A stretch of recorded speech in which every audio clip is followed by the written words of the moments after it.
Masculine Confession. This is your boy Ali, one of the hosts, and here are my co-hosts.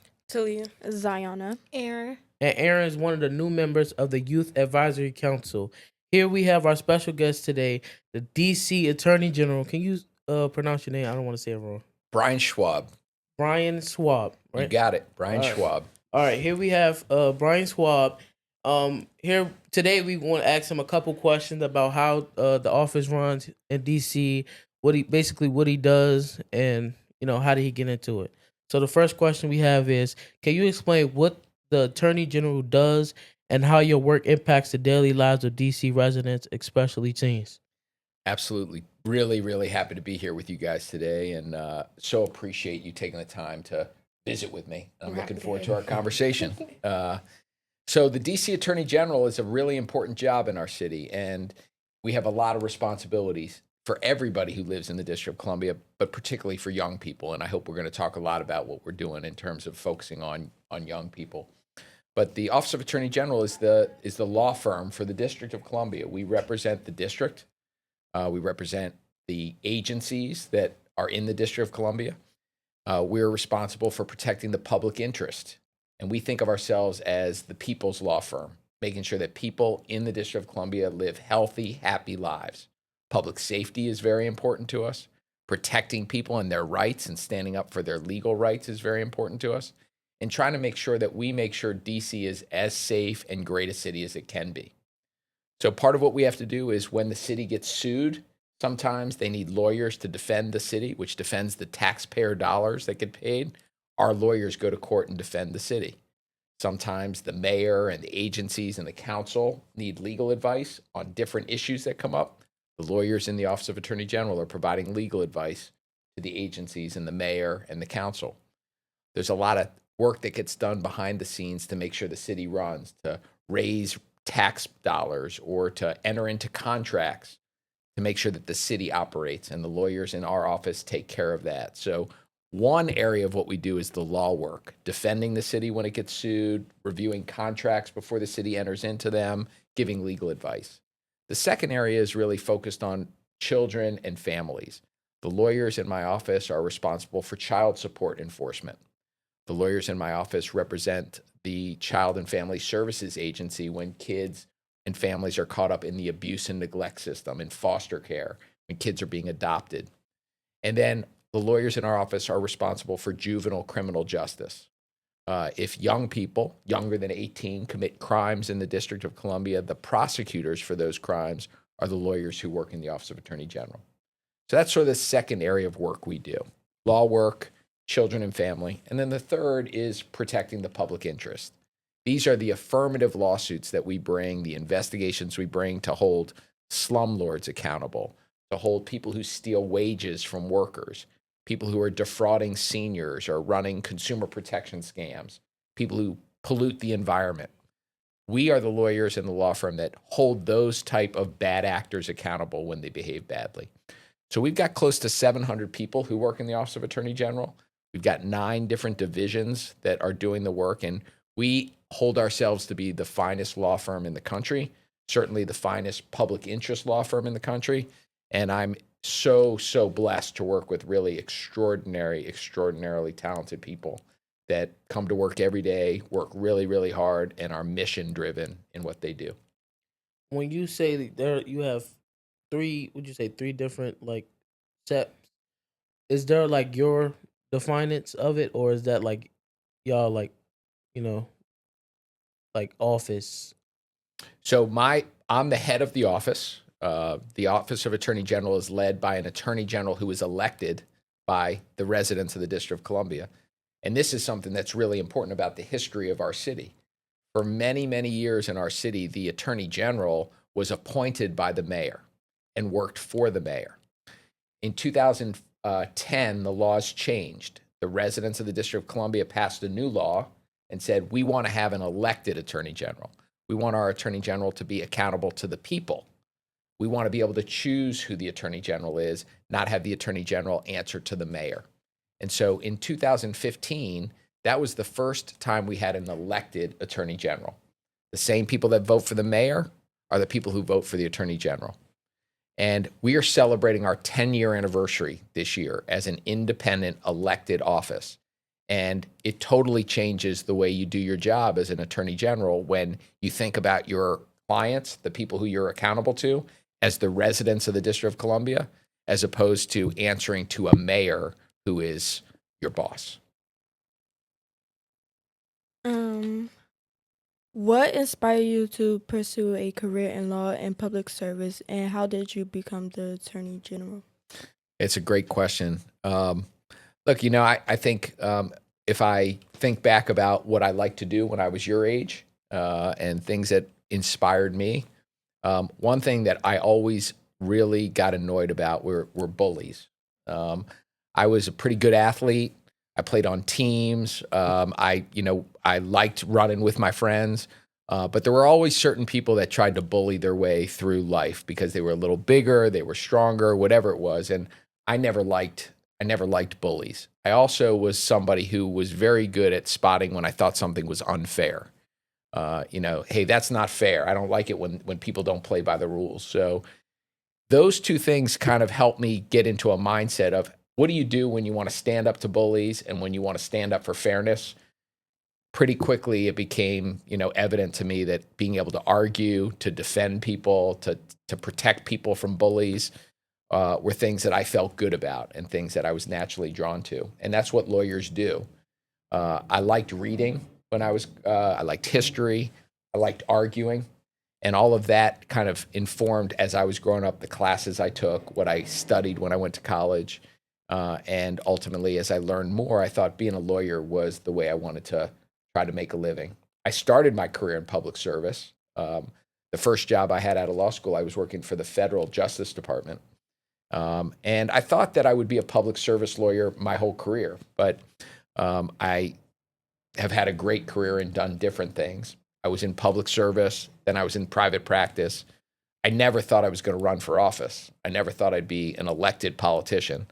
I'm still getting used to that term, being a politician, but I knew I wanted to use my law degree to do public service, to try to help others. And I really think anybody who's interested in standing up to bullies, who care about fairness, trying to make our world a little safer, fairer place, being a lawyer is a really great way to do it. I'm interested if any of you are thinking about law school at some point or interested in doing that, because I'd love to talk with you about that. Yeah, I was thinking about being a real estate agent. Okay. Kind of close. Well, you got to know some law to be a Yeah. real estate agent. The law is about how to purchase and sell real estate, and what kind of disclosures have to be made, and what the contracts look like. And you'll end up learning a lot of law, real estate and property law if you become a real estate agent. Yeah, I'm interested in law. You are? Yeah. What's your favorite subject? Like history and like English and like writing and stuff. Great. Good lawyers have to be really good communicators, and a lot of the communication that lawyers do is through writing. Sometimes I worry that we've gotten to an age where most of the writing we do is either by email or texting, and so really good writing is something we have to practice. But if you like writing and being a persuasive writer, that's something that lawyers are doing all day, every day. Yeah. How can teens get involved in local government or legal advocacy? It's a great question. I talk to young people a lot because one of the jobs I've got as being the Attorney General is I'm the chief prosecutor when it comes to juvenile crime. And public safety, juvenile crime is something that a lot of people around the city are very interested in. And we have to do our job in the Office of Attorney General of holding young people accountable when they commit crimes and they hurt other people. But what I talk a lot about is, while prosecution and policing is an important part of public safety, we also have to really support young people as they're doing healthy things. We need to lift up great performances and great talent and great initiative when it happens, because sometimes you watch the news and the only thing you see on news about young people is when young people do something wrong. And I'm seeing it up close and personal that young people in our city, you all are incredible examples of it, are doing extraordinary things every day. And I think we got to find ways to lift that up. Your podcast may be a great way of thinking about media showing all of the different things that young people are doing. As I came into Horton's Kids tonight, seeing young people thinking about entrepreneurial talents, whether it's braiding hair or doing clothing or making music. Those are really, really important things that we have to lift up. And I have extraordinary confidence in the future of our city because I spend a lot of time with young people and see what they're doing. So I tell young people, you don't have to wait to be an advocate or to be a warrior for public justice or public safety or social justice. You have really important voices now that adults should listen to, particularly about issues that are impacting you. A lot of times when we're younger, people will say, well, kids are supposed to be seen and not heard, or kids are supposed to wait their turn to be out there advocating. And the first thing I'd say is not too early. When you're in high school, when you're in middle school, if you want to be committed to something bigger than yourself, through clubs, through community service, through organizations, find your voice, find something you're passionate about, and get involved. At the Office of Attorney General, we have some programs that we really lean on young people to be involved. One is our High School Advisory Council. We have young people from around the city who join our High School Advisory Council. They meet once a month. They come into the Office of Attorney General. They see the work we're doing, and they are tasked with trying to figure out an answer to some policy questions that we're wrestling with. Last time around, I got a lot of great advice from the council on social media. You know, how much time are young people spending on their phones, caught up in social media and the scrolling? What does that do to our mental health? What does it do to body image? What does it do to whether you're sleeping when you should be sleeping as opposed to being on the screen? I can tell you what my concerns are as a parent. I've got 3 daughters, but you know, listening to teenagers right now, how they're using social media, where they're seeing bullying on social media, how they're impacted in their studying or their sleeping from social media, allows us to be much smarter in the Office of Attorney General about how we deal with the issues. We talked a lot about fights in schools and violence in schools and mediating disagreements and how young people can become mediators. So the High School Advisory Council is a really great sort of group of thinkers and engaged young people who come in and are providing a very valuable service to me as the AG. We have a program called Right Direction Awards, where we try to identify young people who have been resilient, who may have had adversity, who may have gotten on the wrong path and they got themselves back on the right path. We try to celebrate them once a year with an award ceremony because we think it's important to lift up the fact all of us make mistakes. That's part of growing up and learning. Sometimes people make some pretty bad mistakes and they're on the wrong path and they get back onto the right path. We want to celebrate that when that happens because that's an opportunity to be a role model for others. We started a social media influencer campaign this year. We just did it in the fall. It's called #FutureMeDC. Encourage all the people listening. Maybe you guys can follow this when we get done. But these are stories of young people in the city who are telling their stories about how they made bad decisions when they were younger and what they learned from to try to pay it forward. And so we're trying to find ways to stitch young people into the work we're doing because we think they can be part of the solution rather than always being characterized as the problem. Yeah, that's what I'm saying. Certain people that you got to pick from this, what do you call it, generation, you got to pick that has a voice. So teenagers that have a voice, like we feel like we have a voice as a youth advisory council from Horton Kids. So 100%. And you guys are role models and you show up in a way that you're, I think, aware of the power you have as role models. You know that younger people or your peers are looking at you. They're seeing how you're succeeding and walking in the world, and they maybe don't think they can do it, but then they see what you all are doing. They say, oh, yeah, I could do that. Other people who are my peers are doing it. And the power that you all have over your peers, and particularly younger kids coming up, is probably a lot greater than the attorney general who comes in, right? You know, yeah. I'm an old guy. You guys are in it with people who see you as peers and as leaders. I was gonna say something about how my bad. I was gonna say something about how when you was like people like on the wrong track and stuff, but then you started talking about how they got like back on the right track. And I feel like it's a lot of influences in DC. Like I don't know if you were like the hoods and stuff in DC and all the stuff that's going on with like gangs and stuff and a lot of gun violence and stuff in DC. And I just feel like those people need a voice too, like you said. They need a voice? Mm-hmm. They do. Like we have a voice on the platform, they need one too. Tell me more about that. What would that look like? I feel like I don't know. Like I don't want to say I don't know. I just feel like they need to be heard more because I feel like people just look at them as like, oh, they're just like gangbangers or whatever. Like they just don't care. Like they don't want to do nothing. They don't want to go to school. They just want to like sit around all day and just like gangbang and not go to school, not get an education, not do anything for themselves. And I feel like it's because of the influences they were around growing up. Like whether it's like the people that they're around, their parents, their family members. Like I feel like they need a voice too. Yeah, that's what I feel like That's most of them get it from peer pressure. You this if you don't do that, or you this if you don't do this. You know what I'm saying? yeah, Yeah. yeah. Look, I don't remember who said it, but somebody very wise said it that people are much more than their worst day or their best day. There's a lot of things that influence people as they're coming up. Um, it's really important for the people in the city to know that we are committed to public safety. Everybody deserves to feel safe. And when you talk about gun violence, and we can talk a little bit more about that, we got way too many illegal guns in DC. And there are too many people that are trying to resolve their beefs or disagreements with guns. When I was growing up, people still had beefs. People still got angry at each other. But those things, when they happened, would usually end up resulting in the worst case scenario to a fist fight.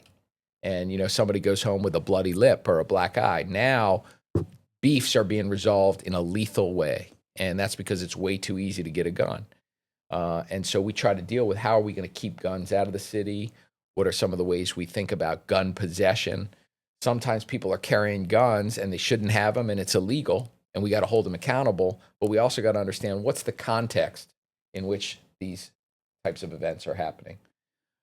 There are no cases that I've seen where a young person has committed a crime that we are prosecuting, where that young person hasn't been failed in some other way by our community, whether it's their housing isn't good or their education hasn't been good or they haven't had positive people in their lives helping them. They could be hungry. There are all kinds of things that influence bad decisions. It doesn't excuse the bad decision. But to your point, having a voice, having an ability to say what's going on that contributes oftentimes to the very bad decisions that people make in the moment would help us hopefully get out in front of it. So I talk a lot about the fact we got to hold people accountable, but we also got to try to figure out how do we stop crime from happening in the first place? Because policing and prosecution is always going to be after the fact, where we're going to hold people accountable after something bad has happened. How do we try to make sure the bad things don't happen in the first place? I can agree. I can agree somewhat, but as like you said, well, to sum up majority of what you said, sometimes the environment could play a big part of how people upbringing and upcoming and what they're around us. I think you're right. And we can't give people a pass on that, right? Because there are a lot of people who have tough environments that they're coming up in, but they still find a way to comply with the law and go to school and do all the right things. But we also can't be ignorant to the fact that there are circumstances that people are in. And, one of the things that I'm aware of with gun violence is that sometimes you have a retaliation factor, right? People get caught up in these cycles. And if somebody they love, someone in their family has been hurt or shot, then somebody from that family feels like, well, they got to go and retaliate. And sometimes these things go on so long, people can't remember who shot who first. They're just still chasing somebody because of a beef that happened or a neighborhood that had a beef with another neighborhood. And that's why we've got a violence interruption program that we support through the Office of Attorney General. It's called Cure the Streets, where what we try to do is have our grantees out in communities, getting to know people in different neighborhoods and communities. And when they start to see that there's a beef that's happening, or maybe there's been a shooting, they go to try to mediate the dispute. They try to talk with people to see if they can stop that retaliation from happening. Now, you could say that's just the circumstances that people were in, or you can say, how do we try to change those circumstances? How do we break from what would otherwise be a back and forth of people getting hurt to actually trying to make people feel safe? And it's really, really hard work to do. I think for me as the Attorney General, and certainly the prosecutors in my office, we never want to have a blind eye to the circumstances that people are living in and why things happen. I think generally, if you ask the question why, to any problem you're trying to solve in life, you usually get some really good information that's underlying what's going on. It's good to ask the questions like when and how and what, what happened and when did it happen? But when you ask that question why, you end up learning a lot more about what the patterns underlying behavior are. Um, what type of challenge like do you face in your career, and how do you like overcome them? Well, look, I've got a job that's incredibly challenging every day. One way I overcome that is I am surrounded by extraordinarily talented people. Teamwork makes the dream work, and that happens no matter what you're doing. And so one way I try to address the challenges that I confront is making sure I got really good people on my team. I try to create an environment where I want people to tell me what they think, even if they disagree with me. I have to have a culture in my office where even though I'm the attorney general, people disagree with me.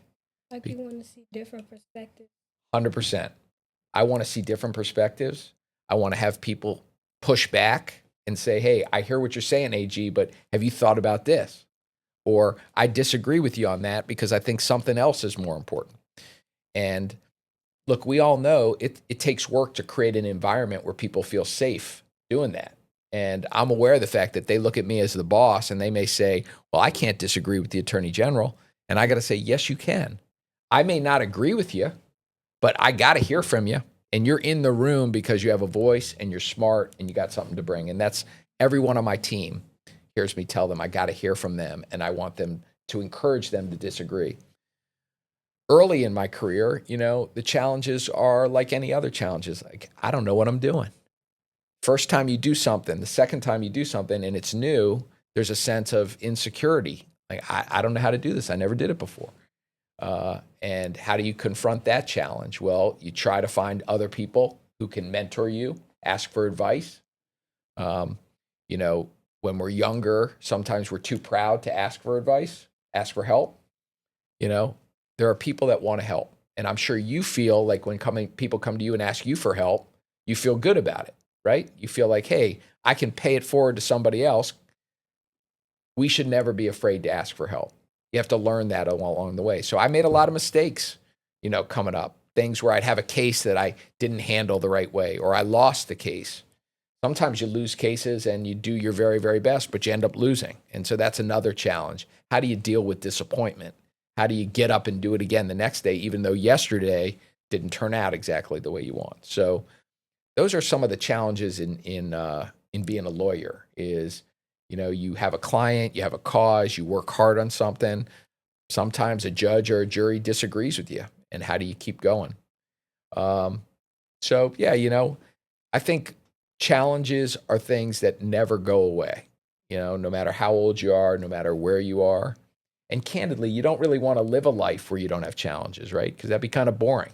You want to be in a space where you're growing and you're being challenged, not in a way that presses you down or demoralizes you, but leaning into hard questions, being engaged and trying to do really important things means you're going to have disappointments. You're going to have challenges. You don't win every day. And part of it is just kind of building up a resilience for how you keep doing it. But I really think the teamwork is the thing that we have to keep coming back to. Nobody succeeds by themselves. No matter what you see, nobody succeeds without having a team behind them. What is like a typical day for you? Yeah, I don't really have a typical day. Every day is different, which I love. There are so many issues that I have to deal with as the Attorney General, and that's because the Office of Attorney General is dealing with so many different issues. Some of them nobody ever would know about, except the individuals that are actually involved in that particular matter. And some get a lot of press. Some are out there and they're very high profile. I really think that I try to come to work every day with a plan of what I'm going to do. I've got a calendar of the meetings and things that I'm going to get to. This podcast took a long time to get on the calendar because, my schedule was hard, but this was something we put on the calendar. I knew this evening I was going to come to Horton's Kids. But during the rest of the day, I had meetings, I had different people I had to meet with, certain emergencies come up that people couldn't have foreseen. And my day is usually trying to make decisions. so that the work can keep going. If a decision bubbles up to me, I'm going to give some guidance, I'm going to give my input, or I have to make a decision, and then the people who are running with it are going to go and do what they have to do. So I don't really have a typical day. I start early in the morning. I try to get a workout in the morning, because if I don't exercise in the morning, I usually have a hard time doing it. I'm usually too tired when I get home at night. So for me, the exercise first in the morning, try to do that early, between 5:30 and 7, depending on, when I can get out of bed. I get into office usually around 8 o'clock. And then depending on the day, usually leave the office around 7 or 8. So it's a long day of work. Some days I have events in community where I'm out, or I've got to be out of town at meetings, and that comes up a fair bit. A lot of my day is meetings. That's something that the AG does. It goes to a lot of meetings. Let me ask you guys, what time do you guys get up? 6:30. 6:30 a.m.? What time do you go to bed? I go to bed at like 10. I don't like being up late at night. All right. So you're getting about 8.5 hours a night? Okay. How about you?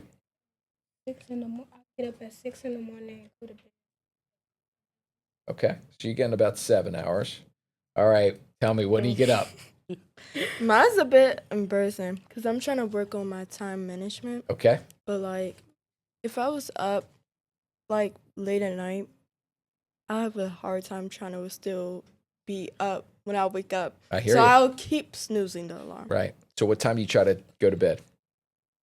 Like 11. And what time do you wake up? If I go to bed like 11, probably like around 6:30. Okay. So you're getting about 7.5 hours. How about you? I normally, when I come back from is I be tired. So Yep. I'll be going to bed around 9 o'clock. Okay. And what time do you wake up? 7. Okay. So they talk about now like how important sleep is, particularly for young people, but all of us. As data and science develops, we're seeing more and more how important sleep is, regular sleep patterns, same hours, and getting enough sleep.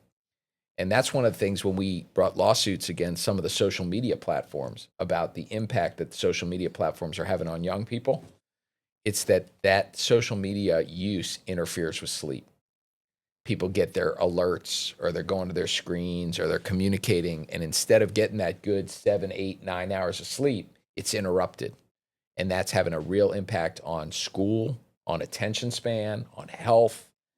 And we know that, getting a good night's sleep, just like eating healthy, just like getting exercise, is really, really important as we're developing. And certainly in a stressful job like the AG job, I know that it's important for me to get regular sleep. Even if they say that as you get older, you need a little less sleep, it's still really important to be dedicated and committed. So good on you for time management and knowing yourself that if you don't get that sleep, you're not going to be able to get out of bed in the morning. Yeah. That's good discipline. What's the best way for teens to make their voices heard on issues they care about? Well, like we were talking about earlier, find organizations and find platforms that are interesting to you. Maybe it's student government. Maybe it's doing a podcast. Maybe it's volunteering with an organization that has a mission that's consistent with what is most important to you. I think figuring out who the adults in your world are or in your community are that are doing the things that you're interested in, and finding a way to meet them. I find that most people I know, most adults I know, if a young person says, I would like to learn more about what you're doing, I'm interested in the environment, and I know that you do a lot of work on clean air. Like, could I come in and just meet with you for a half hour to hear about what you do? That people will be receptive to that. And then if that leads to something, you could say, well, do you have internships? Do you have any roles for young people to get involved? And that can be a way for you to start to be on a platform where you're having some impact.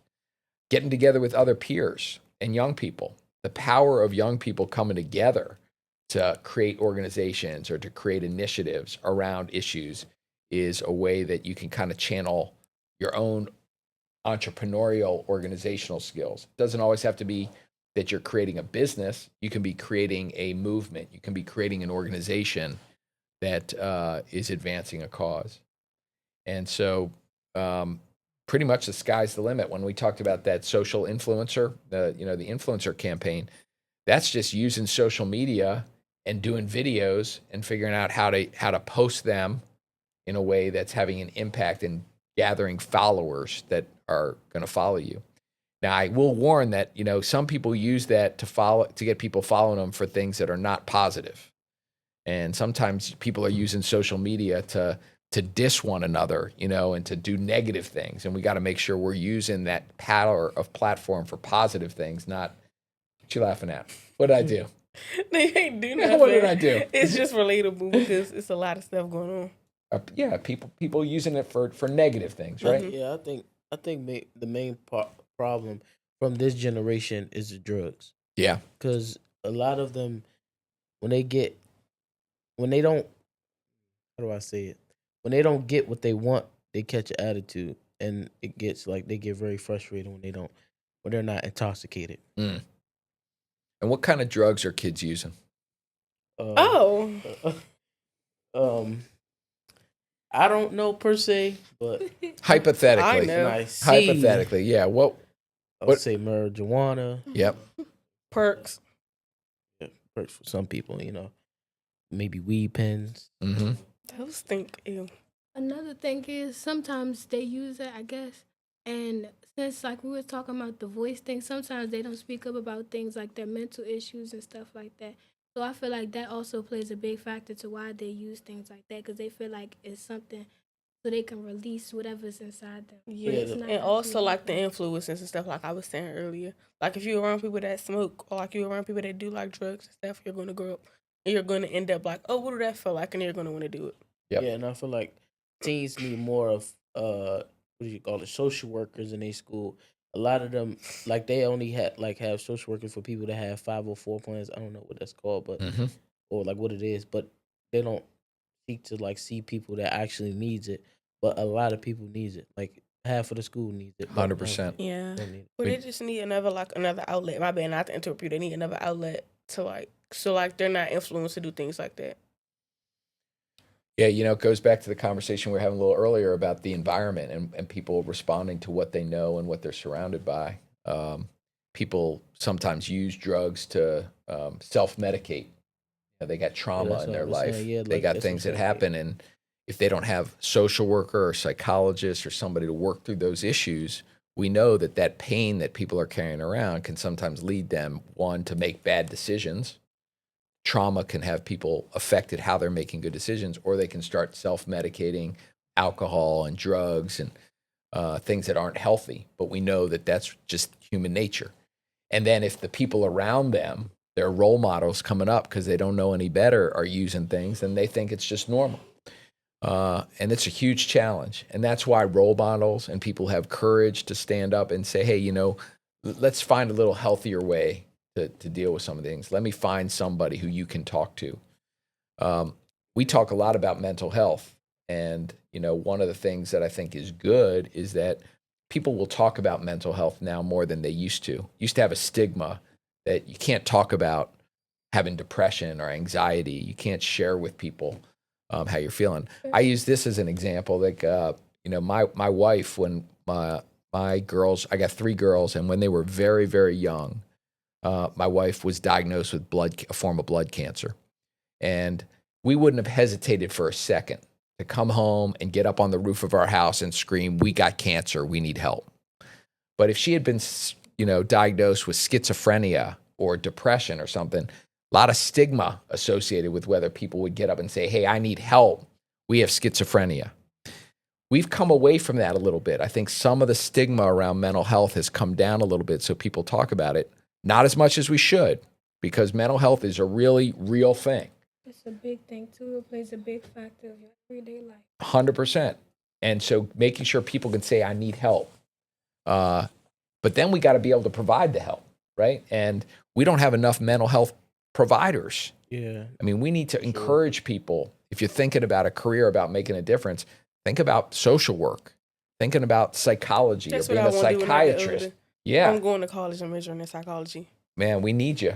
We need you because we need to fill the pipeline of mental health professionals.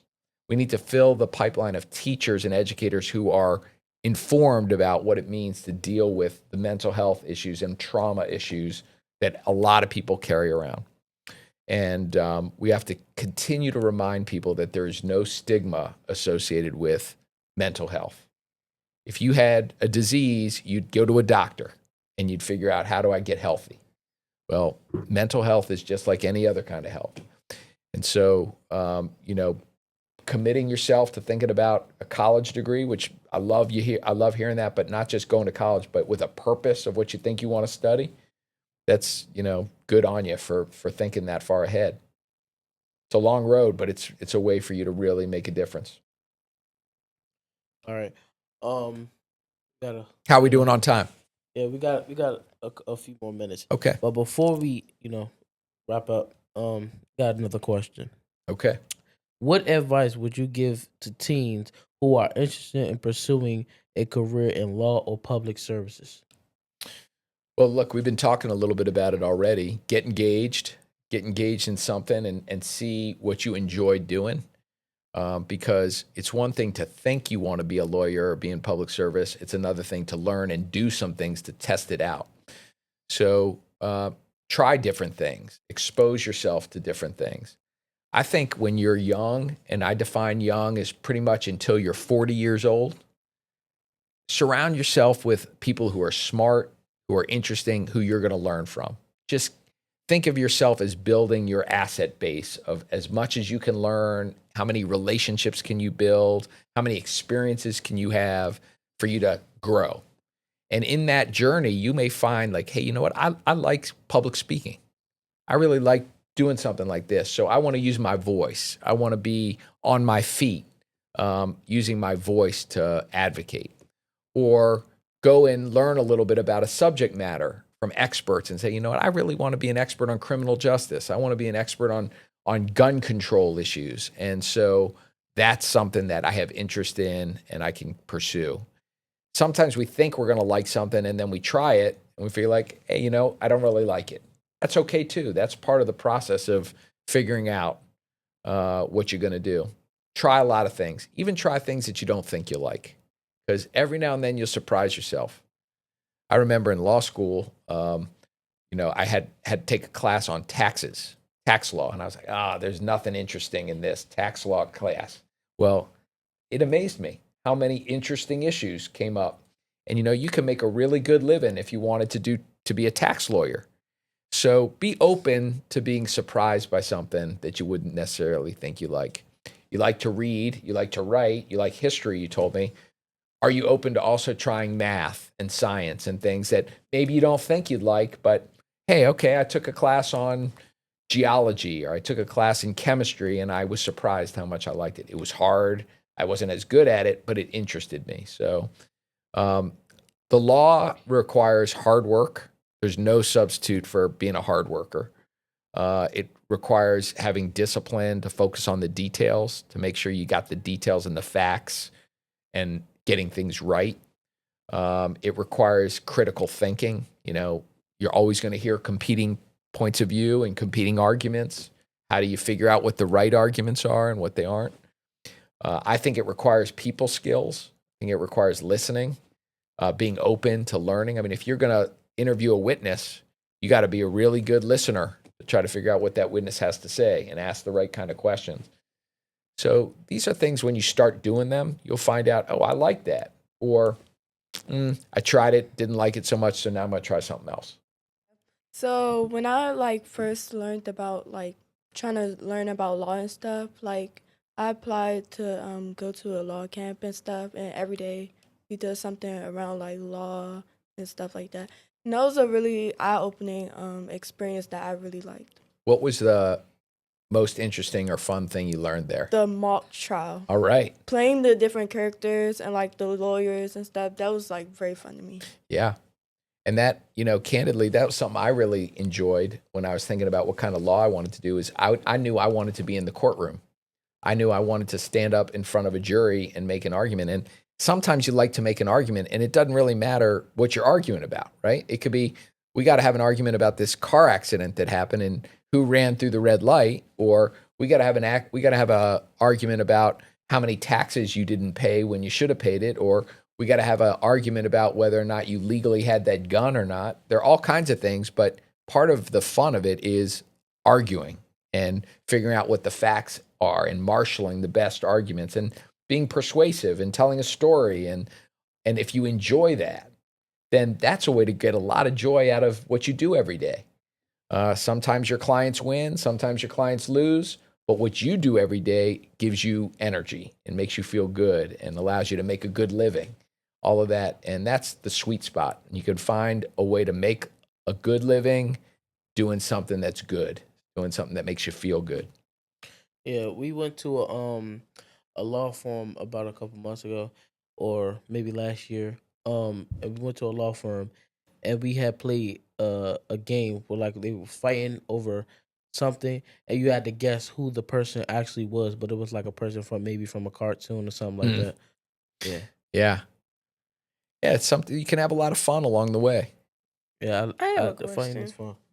It's the TV show How to Get Away with Murder. I remember seeing that. Okay, Yeah. is this something like when y'all in the office and y'all like doing like arguments, you're defending like your client and stuff? Is it something like that? So in the Office of Attorney General, it's not like that. Okay, yeah, because that's like lawyers and Yeah, stuff. so Okay, yeah. the Office of Attorney General, when we're prosecuting cases and when we're government lawyers, government lawyers have a different ethical obligation. All lawyers have an obligation to be ethical and to tell the truth and to never lie and never mislead. But some lawyers have an even higher ethical obligation, and that's government lawyers. The lawyers in the Office of Attorney General have an even higher obligation to make sure we try to do things that are just. And so sometimes we might have a case where we think we could win the case, maybe because our lawyers are really good, but it wouldn't be the right result. And for government lawyers, we have to make sure we're advocating for the right result, even if we think we could win the case. Sometimes those stories on TV are the criminal defense lawyers who are thinking how they're going to get their client out from committing murder, right? They're trying to, even though their client did it, they're trying to convince the jury they didn't. And that's what a good defense lawyer is supposed to do. They're supposed to defend their client. Government lawyer has a little bit of a different ethical job. Even if we could get a conviction, if it wouldn't be just, we don't do it. Thank you for all of your answers. You answered really good. Oh, I had a question. Got another question? So, how do you feel about people who use music to either spread positivity or negativity? Use music? Yeah. I think music's really powerful way to send messages and to lift up ideas, and for the talent to make people feel good. Because when you're listening to good music, all kinds of different music, it makes you feel good. I like lots of different kinds of music, but whether it's music, poetry, whatever it might be, people who use that power to spread negativity is a shame.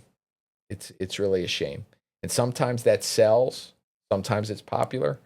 But I think we got to do a better job as a society saying that's not the way we want art to be used. We want art to lift people up and be positive. Sometimes art is controversial. Sometimes art raises issues that need to be raised. And I'm not suggesting that we're going to eliminate controversy in art. But I take your question to mean some people use their power of music or rap or poetry to put people down or to denigrate people or to say things that will make people feel less than. And I think we should try to, the best we can, avoid that.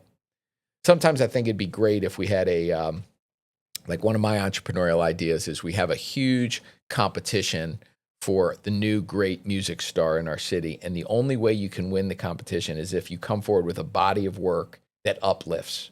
So whether it's spoken word or writing a symphony or writing a novel or whatever it might be, you can only win the competition if your message and your art is lifting people up.